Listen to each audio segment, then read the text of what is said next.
तो दोस्तों, आप सभी का मेरे चैनल पर हार्दिक स्वागत और अभिनंदन है। आज हम लोग प्रतिशत से संबंधित संख्याओं की अगली कड़ी लेकर मैं आया हूं।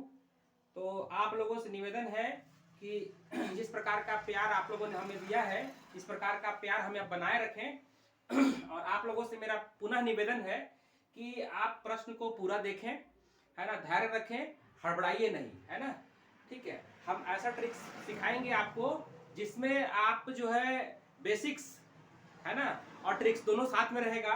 अगर आप ट्रिक्स भूल भी जाएं तो भी आप प्रश्नों को बिना हिचक के, बिना डर के, है ना, बिना भूले आप आसानी से बना सकते हैं। तो दोस्तों चलिए समय को ज्यादा ना गंवाते हुए शुरू करते हैं। तो यहां पर मैं आप लोगों को बता दूं प्रतिशत का मतलब क्या होता है। प्रतिशत मतलब होता है प्रति, मतलब होता है एक, और शत का मतलब होता है 100। तो इस प्रकार प्रतिशत का अर्थ होता है 100, है ना। ये चीज हम लोगों ने पहले ही देख लिया है। प्रतिशत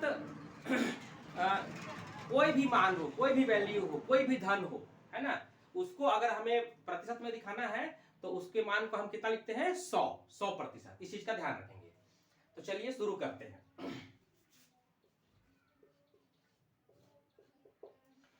यहां पर मैं आप लोगों को एक चीज बताना चाहूंगा कि मैं पहले भी बता चुका हूं इस चीज को कि जब भी आप प्रश्न को बनाएं, है ना, तो पूरे प्रश्नों को पढ़ करके, है ना, एक बार पढ़ ले। उसके बाद आप क्या करें, एक एक सेंटेंस पर फोकस करें, एक एक सेंटेंस को आप जो है हल करते चले, है ना।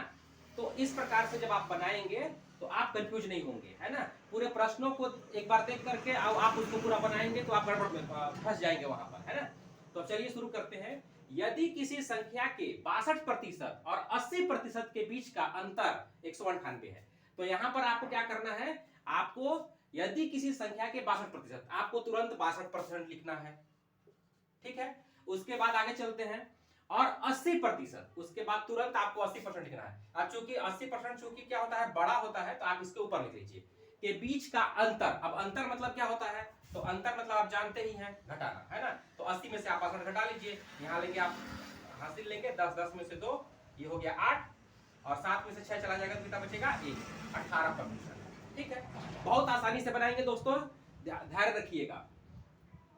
बीच का अंतर हो गया 198 है, यानी कि जो 18% जो हमने अंतर निकाला है वो 198 है। इसी के आगे आप लिख दीजिए 198। ठीक है, अब चूंकि यहां पर ये दोनों बराबर है तो आपको क्या लगा देना है?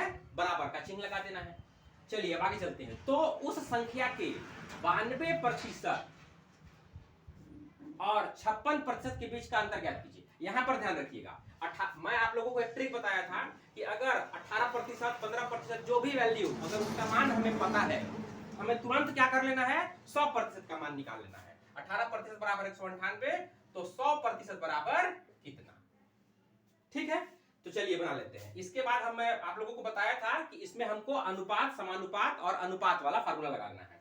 अनुपात मतलब क्या होता है भाई? तो अनुपात मतलब 2 बिंदी, इसका मतलब होता है बटा। और समानुपात मतलब क्या होता है? 4 बिंदी, और इसका मतलब होता है बराबर। और फिर अनुपात, इसका मतलब होता है बटा।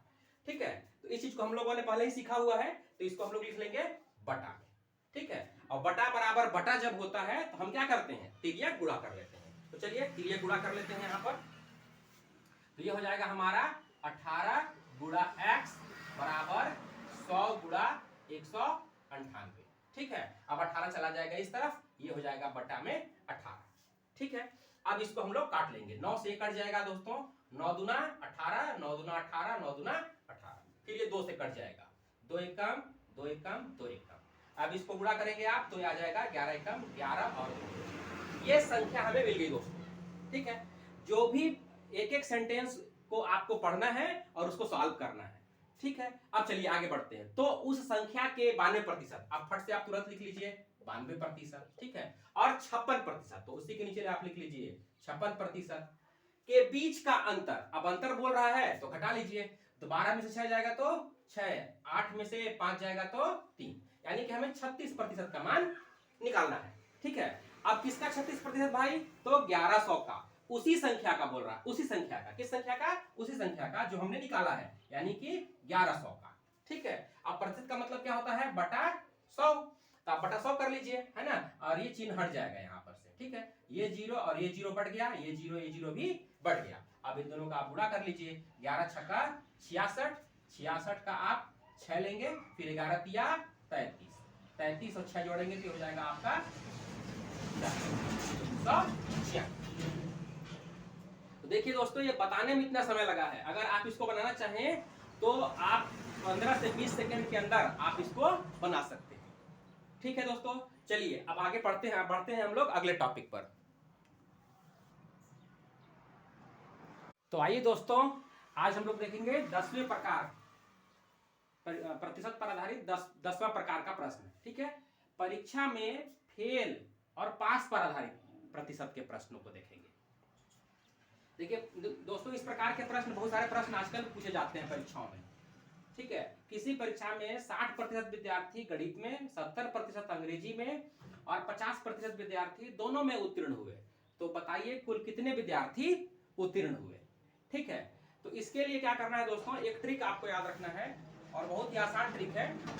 अगर उत्तीर्ण छात्रों का प्रतिशत निकालना है आपको, तो प्रतिशत चूंकि 100 होता है तो 100 लेना है आपको, और एक विषय में अनुत्तीर्ण, यानी अगर उत्तीर्ण छात्रों का प्रतिशत निकालना है तो आपको अनुत्तीर्ण छात्रों के प्रतिशत को घटाना है एक विषय में, फिर दूसरे विषय में अनुत्तीर्ण छात्रों के प्रतिशत को घटाना है, और फिर दोनों विषयों में अनुत्तीर्ण छात्रों के प्रतिशत को जोड़ना है। यहां पर एक ट्रिक याद रखिएगा, आप ध्यान रखिएगा कि उत्तीर्ण छात्रों का अगर प्रतिशत आपको निकालना है तो आपको अनुत्तीर्ण छात्रों का प्रतिशत लेना है, इस चीज को ध्यान रखेंगे आप।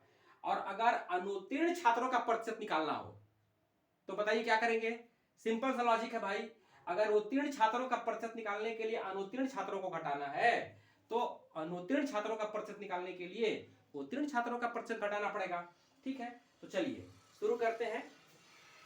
किसी परीक्षा में 60% विद्यार्थी गणित में, है ना, और 70% विद्यार्थी अंग्रेजी में और 50% विद्यार्थी दोनों में उत्तीर्ण हुए। ठीक है, पूरे प्रश्नों पर नहीं जाना है, एक एक जो है शब्द पर फोकस करना है, एक एक वाक्य पर फोकस करना है। किसी परीक्षा में तो मान लेते हैं कितना है 100%। ठीक है, 60% विद्यार्थी गणित में, 70% अंग्रेजी में और 50% विद्यार्थी दोनों में उत्तीर्ण हुए, बताइए कुल कितने विद्यार्थी उत्तीर्ण हुए। अब यहाँ पर उत्तीर्ण हुए का प्रतिशत पूछ रहा है। ठीक है, उत्तीर्ण विद्यार्थियों का, तो उत्तीर्ण विद्यार्थियों का पूछ रहा है, मतलब हमको किसको घटाना है, अनुत्तीर्ण विद्यार्थियों का, है ना। तो 60% गणित में उत्तीर्ण हुए हैं, तो कितने फेल हुए होंगे भाई, तो जब 60% पास हो गए तो 100% ही होता है ना प्रतिशत, तो 40% क्या हो गए फेल, तो आप 40% घटाएंगे तो आपके पास बचा कितना 60। अब आगे चलते हैं, 70% विद्यार्थी अंग्रेजी में उत्तीर्ण हुए, मतलब फेल कितने हुए भाई, तो 30%, इनको भी घटा दीजिए आप, तो ये आ जाएगा आपका कितना 30%। आगे देखते हैं, और 50% विद्यार्थी दोनों में उत्तीर्ण हुए, मतलब कितने फेल हुए, तो 50% चूंकि उत्तीर्ण हुए हैं तो 50% ही क्या होंगे, फेल होंगे। ठीक है, दोनों विषयों में, तो दोनों विषयों वाले को क्या करना है, आपको जोड़ देना है, दोनों विषयों वालों को क्या कर देना है, जोड़ देना है। 5 कितना हो गया 8, 80%। ठीक है, इस प्रकार से हमारा आंसर आ गया क्या 80%। ठीक है, चलिए इसी का ऑपोजिट भी देख लेते हैं। इसी में अगर ये सवाल होता कि उत्तीर्ण हुए, अगर इसमें आपको पूछ देता क्या अनुत्तीर्ण विद्यार्थियों का प्रतिशत निकालिए, किसका निकालिए, ये था आपका भाई उत्तीर्ण का पास परसेंटेज। ठीक है, अगर इसी की जगह में पूछ देता कि भाई अनुत्तीर्ण का बताओ पास परसेंटेज, अनुत्तीर्णों का प्रतिशत, सॉरी कितने प्रतिशत विद्यार्थी जो है अनुत्तीर्ण हुए, फेल हुए, है ना। तो यहां पर आपको क्या करना है, मैं आपको बताया था अनुत्तीर्ण अगर रहे, क्या रहे, अनुत्तीर्ण रहे, तो आपको क्या लेना है, उत्तीर्ण विद्यार्थियों का प्रतिशत लेना है। तो एक परीक्षा में कितने प्रतिशत विद्यार्थी हैं भाई, 100%। 60% विद्यार्थी गणित में, 70% अंग्रेजी में, 50% दोनों। यहाँ अनुत्तीर्ण का है तो हमें क्या लेना पड़ेगा, उत्तीर्ण का लेना पड़ेगा, है ना। तो इसमें कोई चेंजेस नहीं होगा, यहाँ हो जाएगा -60%, तो ये आ जाएगा आपका 40%। आगे बोलते हैं -70%, तो 70 में से 40 जाएगा तो कितना बचेगा 30%, वो भी किस में आएगा, माइनस में। ठीक है, क्योंकि बड़ी संख्या माइनस में है। मैं आप लोगों को पहले ही बता चुका हूं कि उधार ज्यादा है ना, 40 रुपया अपने पास है और 70 रुपया उधारी था, है ना, तो हमने 40 लौटा दिया, लेकिन जो बचा वो बाद बाकी उधारी तो बचा ना, यानी 30 रुपया उधार में ही बचा, है ना। आगे चलते हैं, और दोनों विषयों का जो मान रहता है उसको क्या करना है, जोड़ना है। तो 50% उत्तीर्ण हुए, मतलब 50% को ही जोड़ देना है। तो यहाँ पर एक्चुअल जुड़ेगा नहीं, ये माइनस में है और ये प्लस में है, घट जाएगा, क्योंकि उधार है तो लौटाना पड़ेगा। 50 में से 30 चला गया, कितना बचा? 20%, है ना। इस प्रकार से आप यहाँ ऐसे निकाल सकते हैं, ठीक है ना। ये मैं दो अलग अलग प्रश्नों को बताया हूँ। यहाँ पर से भी आप बता सकते थे, जब उत्तीर्ण प्रतिशत अगर आ गया आपके पास, तो आप अगर 100 में 80 माइनस कर देते तो भी आपको यहाँ पर 20% आपको मिल जाता, ठीक है। ये 20% क्या है? अनुत्तीर्ण। तो दोस्तों इसी प्रकार के और प्रश्नों को देखने के लिए आप लोगों से निवेदन है कि कृपया मेरे चैनल को लाइक करें, शेयर करें और सब्सक्राइब करें। धन्यवाद।